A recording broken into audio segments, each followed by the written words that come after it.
इसी बड़बोलापन के कारण साइड हो गए हैं ना। क्या क्या सर? इसी बड़बोलापन के कारण वो साइड हो गए ना। उसको क्षमता होनी चाहिए ना, तब ना नीतीश कुमार को हटाएगा। और नीतीश कुमार नहीं रहता तो 12 सीट 0 पर आउट हो जाता। नीतीश नहीं होते तो बीजेपी 0 पर आउट हो जाती। क्या बिन नीतीश बीजेपी का नहीं होगा बिहार में बेड़ा पार? क्या बिहार में बिन नीतीश बीजेपी का नहीं है कोई जनाधार?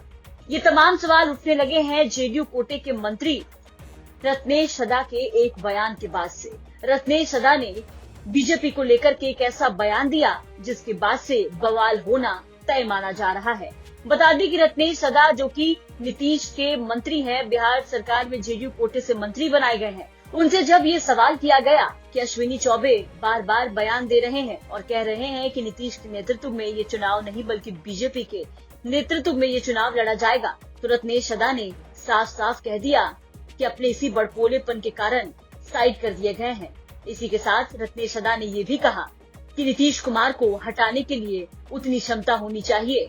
यही कारण है कि बीजेपी 12 पर आई। नीतीश नहीं होते तो 0 पर आउट हो जाती। 2025 का जो विधानसभा चुनाव हो वो बीजेपी के लीडरशिप के नेतृत्व में लड़ा जाएगा, क्या मानते हैं? इसी बड़बोलापन के कारण साइड हो गए हैं ना। क्या क्या सर? इसी बड़बोलापन के कारण वो साइड हो गए ना। क्या क्या होना चाहिए तो किसके नेतृत्व में चुनाव होगा?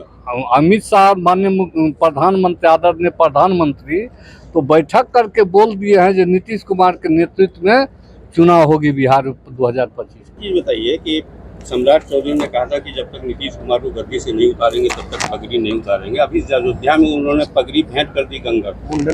पहले मेरी बात को सुनिए। क्षमा सोवती उस भुजंग को जिसके पास गरल हो।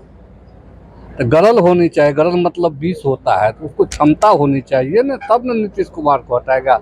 और नीतीश कुमार नहीं रहता तो 12 सीट 0 पर आउट हो जाता।